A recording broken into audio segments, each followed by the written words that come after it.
The only way to reveal the truly epic nature of the Tubu women's Sahara crossing was to film from the air. The best tool for this job was a sinibu, a hot air balloon with a small motor.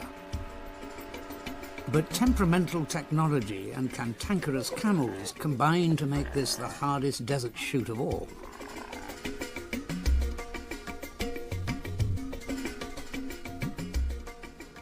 It took 3 days of hard driving before cameraman Toby Strong and the crew could reach the women and start filming.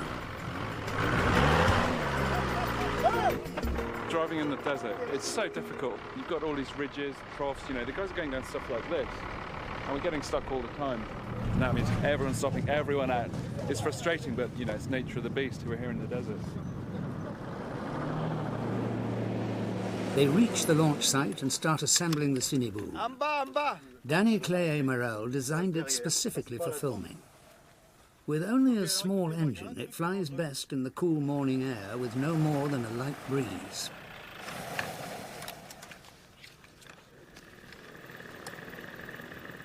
This is my first time up in a cinebule. I've got two friends, two cameramen who've been up in this.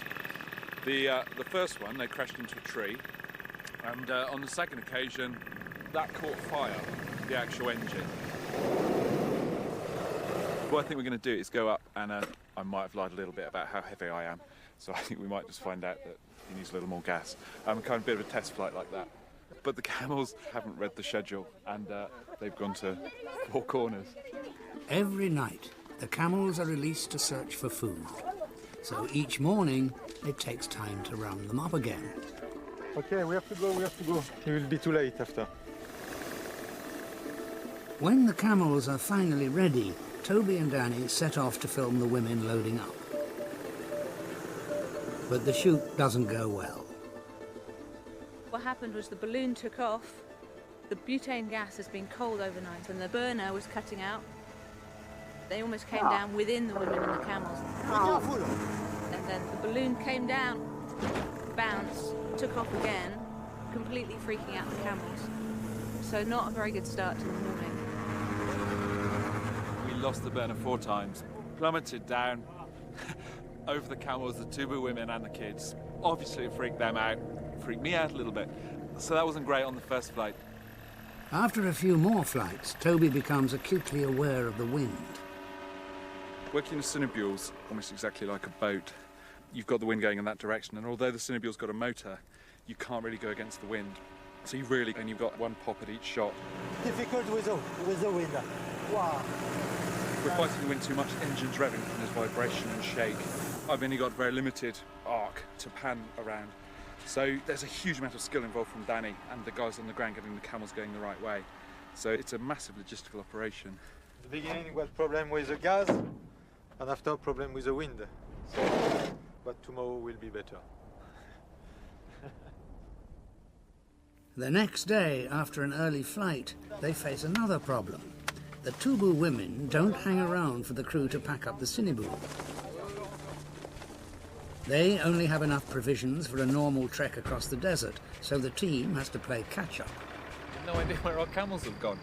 There's 25 camels out there. You'd think, oh yeah, we'll find them, but it's not, you know. You look around and it is just like an ocean with a gentle swell.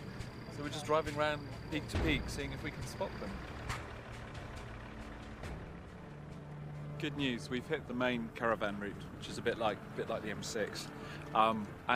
Even better news, there's a few groups of camels coming this way. The boys with better eyes than I say they think that this is some of our groups, so it's good news. Yeah!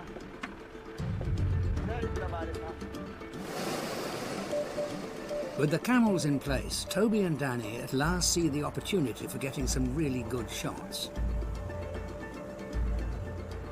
Not so bad. It's nice.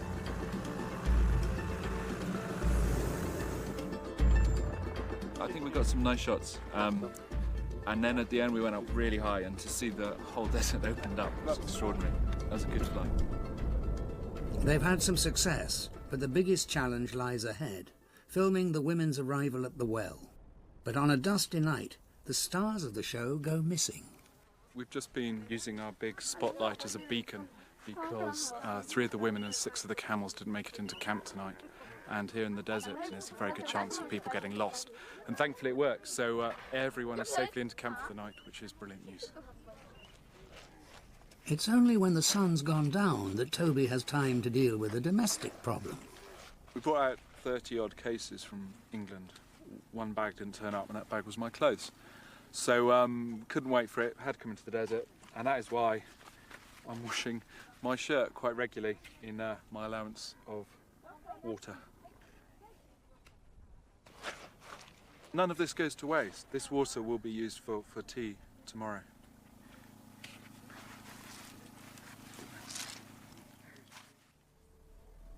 The next morning is the most important one.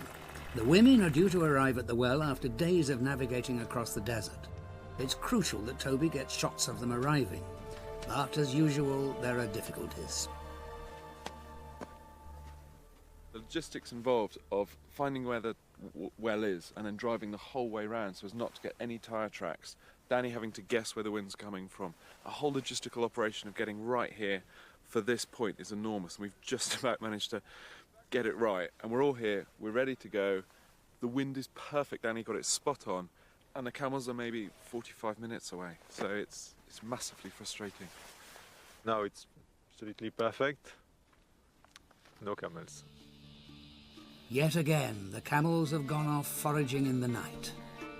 Then, at last, as the sun rises, they appear over the horizon.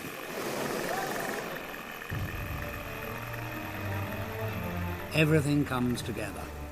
The women and the camels are ready, and with no wind, Toby is able to move around them in the early light, capturing a magical scene.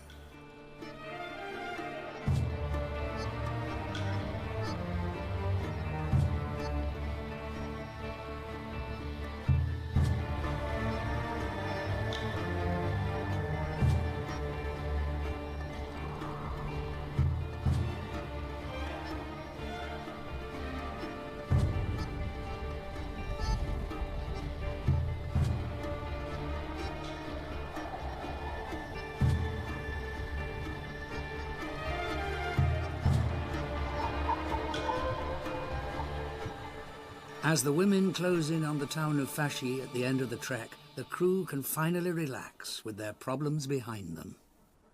Nice. It was a very, very nice flight. Nice light, good speed of wind.